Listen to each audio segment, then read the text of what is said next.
நான் C. Joseph Vijay எனும் நான்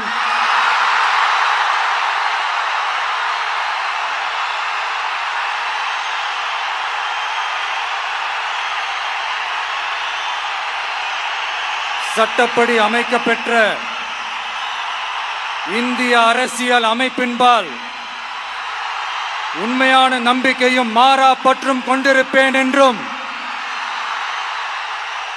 இந்திய நாட்டின் ஒப்பில்லாத முழு முதல் ஆட்சியையும் ஒருமையையும் நிலை நிறுத்துவேன் என்றும் தமிழ்நாட்டு அரசின் முதலமைச்சராக உண்மையாகவும் உளச்சான்றின்படியும் என் கடமைகளை நிறைவேற்றுவேன் என்றும்